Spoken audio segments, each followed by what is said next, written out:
Hi friends, welcome. Traditional மெத்தடில் இன்றைக்கி நம்ம பருப்பு உசிலி செய்ய போகிறோம். இந்த வீடியோவில் சொல்லியிருக்கிற சின்ன சின்ன டிப்ஸை ஃபாலோ பண்ணாலே போகிறோம். கல்யாணத்தில் சாப்பிட்ற பருப்பு உசிலியோட டேஸ்ட் நமக்கு அப்படியே இருக்கும் ஃப்ரெண்ட்ஸ். பருப்பு உசிலி வாழைப்பூ, பீன்ஸு, கொத்தவரங்காய் இந்தமாரி காராமணி எடுத்தும் நம்ம செய்யலாம். பருப்பு உசிலிக்கு தேவையான பருப்பு கடலைப்பருப்பு தான். அதை நல்லா வாஷ் பண்ணி தண்ணியில் ஊற போட்டு ஃப்ரிட்ஜில் வச்சுட்டேன்னா, ஏன்னா மார்னிங் நான் சுருக்க பருப்பு உசிலி செய்ய வேண்டியிருக்கு, அதனால தான். ஸோ மினிமம் கடலைப்பருப்பை நல்லா ஒரு 2 ஹவர்ஸுக்கு தண்ணியில் ஊற வச்சு எடுத்துக்கோங்க. கடலைப்பருப்பை கொஞ்சம் ப்ரெஸ் பண்ணி பார்த்தீங்கன்னா நல்லா நமக்கு மசியணும். இப்போது நான் தண்ணி இல்லாமல் வடிகட்டி எடுத்து வச்சுட்ருக்கேன். காராமணியும் நம்ம தேவையான சைஸில் கட் பண்ணி எடுத்து ரெடியாக வச்சுக்கலாம்.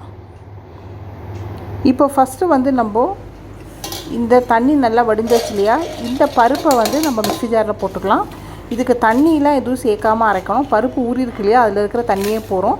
காரத்துக்கு தேவையான வரமிளகாவை சேர்த்து இதை நல்லா நம்ம அரைச்சி எடுத்துகிட்டு வந்துடலாம். ஸோ ரொம்ப மையாக அரைக்காமல் 1-2 பருப்பு இப்படி தெரிகிற மாதிரி இருக்கணும். கொஞ்சம் குறைன்னு அரைச்சிக்கோங்க. அப்போ தான் பருப்பு உசிலி நமக்கு நல்ல உதிராக கிடைக்கும். இப்போ இதை ஒரு பாத்திரத்தில் நம்ம ட்ரான்ஸ்ஃபர் பண்ணிப்போம். நான் எடுத்துகிட்டு இருக்கிறது ஃபுல்லுமே கடலைப்பருப்பு தான். இப்போது அரைச்சதெல்லாம் பாத்திரத்தில் போட்டாச்சு. கடலைப்பருப்பு எடுத்து செய்கிறதுனால கண்டிப்பாக நம்ம பெருங்காய பொடி சேர்க்கணும். கூட மஞ்சள் பொடியும் போட்டுப்போம். இதுக்கு தேவையான நம்ம சால்ட்டையும் சேர்த்தாச்சு. காராமணியும் கட் பண்ணி எடுத்து வச்சாச்சு. இப்போ கையாலேயே நல்லா இந்தமாரி நம்ம கிளறி விட்டுட்டு, ஸோ பருப்பு நம்ம வேக வைக்கிறதுல தான் நமக்கு என்னென்னா, இந்தமாரி தட்டிட்டு அப்படியே வைக்காமல் விரலால் இந்தமாரி நம்ம ஹோல்ஸ் போட்டுக்கணும். அப்போ தான் உங்களுக்கு பருப்பு நல்லா வேகும். ஏன்னா நான் ஒரு தடவை அப்படியே தட்டி வச்சதுக்கப்புறம் பார்த்தீங்கன்னா பருப்பு சரியாக வேகலை எனக்கு. அப்புறம் எங்கள் அம்மா தான் சொல்லி கொடுத்தாங்க, எப்பயுமே இந்தமாரி நம்ம விரலால் இந்தமாரி ஹோல்ஸ் போட்டுட்டு தான் நான் வேக வைக்கணும். இன்னொன்று அகலமான இந்தமாரி பாத்திரத்தை எடுக்கணும். இப்போது ப்ரெஷர் பேனில் இதை வேக வச்சு நம்ம எடுத்துக்கலாம். அடுப்பை மீடியம் ஃப்ளேமில் வச்சு 4 விசில் வந்ததுக்கப்புறமா ஆஃப் பண்ணிவிடுவேன். எல்லா பருப்பு உசிலி செய்கிறதுக்கும் இதுதான் பேஸ் நமக்கு. இந்த டம்ளரால் தான் நான் கடலைப்பருப்பு எடுத்துட்டேன். ஸோ உங்களுக்கு சில பேர் காயை கம்மியாக எடுத்துகிட்டு பருப்பை கூட போட்டுப்பாங்க, இல்லைன்னா ரெண்டுமே சரியாக இருக்கிற அளவுக்கு அந்தமாரி போட்டுப்பாங்க. அது நம்மளோட விருப்பம்தான். ஸோ இப்போ குக்கரில் நான் இந்த காராமணியை வேக வச்சு எடுத்துக்க போகிறேன்.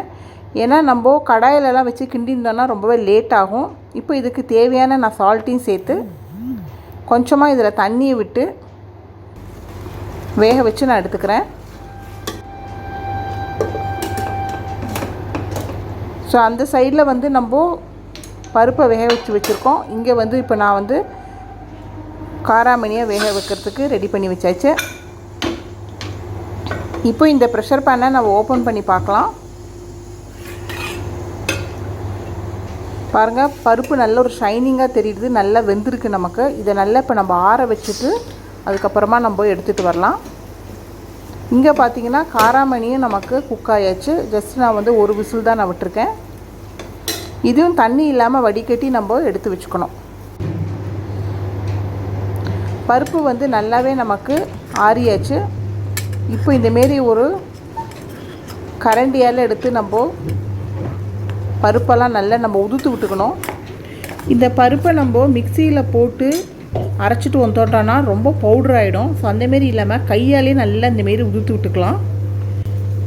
1-2 கட்டி இருந்தாலும் நல்லா கையால் இந்தமாரி நெசுக்கி போட்டு விட்டுடலாம். ஸோ இந்தமாரி செய்யறச்சு தான் உங்களுக்கு பருப்பு உசிலி நல்லா பொலன்னு வரும். ஸோ பருப்பை நல்லா உதுத்து ரெடி பண்ணி வச்சாச்சு. இப்போ கடாயில் நல்லெண்ணெயில் செஞ்சால் நல்லாயிருக்கும் பருப்பு உசிலி. ஸோ அதனால் நான் தேவையான நல்லெண்ணெயை கடாயில் விட்டு இதில் கடுகையும் போட்டுக்கலாம். காராமணி நல்லா வெந்திருக்கு. பருப்பு வேக வைக்கிறச்சையும் நம்ம பெருங்காய பொடி சேர்த்தோம். இப்பயும் நம்ம பெருங்காய பொடியை கொஞ்சம் போட்டுக்கலாம். தேவையான கருவேப்பிலை போட்டுக்கலாம். கொத்தமல்லிலாம் இதில் சேர்க்கவே மாட்டோம் ட்ரெடிஷ்னல் மெத்தடில். இப்போ வேக வச்ச காராமணியும் நம்ம சேர்த்து விட்ருவோம். ஜஸ்ட்டு கிளறி விட்டுட்டு உடனே நம்ம உதுத்து வச்ச பருப்பையும் நம்ம இதில் போட்டுடலாம். இதுலேயும் கொஞ்சம் நான் மஞ்சள் பொடி சேர்த்துட்ருக்கேன். நமக்கு இந்த பருப்பு வேக வச்சு எடுக்கிறது தான் லேட் ஆகும் பக்குவமாக. மற்றபடி நம்ம சட்டுன்னு பருப்பு உசிலியை டேஸ்டியாக இந்தமாரி செஞ்சிடலாம். ஸோ இந்த மெத்தடில் செய்யறச்சு உங்களுக்கு கல்யாண வீட்டில் நீங்கள் சாப்பிட்ற அதே டேஸ்ட் வரும் ஃப்ரெண்ட்ஸ். கண்டிப்பாக உங்கள் வீட்லையும் நீங்கள் ட்ரை பண்ணி பாருங்கள். ஸோ நல்லா கிளறி விட்டுருக்கோங்க. நல்லா கொஞ்சம் முறுமுறு இருந்தால் நல்லாயிருக்கும். ஸோ இதுக்கு இன்னும் கூட கொஞ்சம் எண்ணெய் தேவைப்படும். ஸோ எண்ணெயை விட்டுட்டு நல்லா மிக்ஸ் பண்ணி விட்டுக்கலாம். கொஞ்சம் நேரம் அப்படியே வச்சுட்டிங்கன்னா நல்லா கொஞ்சம் கிறிஸ்பியாகவே நமக்கு கிடைக்கும் ஃப்ரெண்ட்ஸ். டேஸ்ட் பண்ணி பார்த்துட்டு உப்பு தேவைப்பட்டால் நம்ம ஆட் பண்ணிக்கலாம். சூடான சாத்தில் நெய்யை விட்டு இந்த பருப்பு உசிலே போட்டு பிசைஞ்சு சாப்பிட்றச்சு செம்ம டேஸ்டியாக இருக்கும். எப்பயுமே இதுக்கு காம்பினேஷன் வந்து ஜீரா ரசம் இல்லைனா மைசூர் ரசம் வச்சு சாப்பிடுவாங்க. சில பேர் பருப்பு உசிலி சாப்பிட்டா கேஸ் ஆகிடும். அதனால தான் ஃப்ரெண்ட்ஸ் வீடியோட எண்டுக்கு வந்தாச்சு. இந்த வீடியோ பிடிச்சதுன்னா லைக் கொடுங்க, மறக்காமல் கமெண்ட் பண்ணுங்கள். உங்களை நெக்ஸ்ட்டு இன்ட்ரெஸ்டிங்கான வீடியோவில் பார்க்குறேன் ஃப்ரெண்ட்ஸ். தேங்க்ஸ் ஃபார் வாட்சிங்.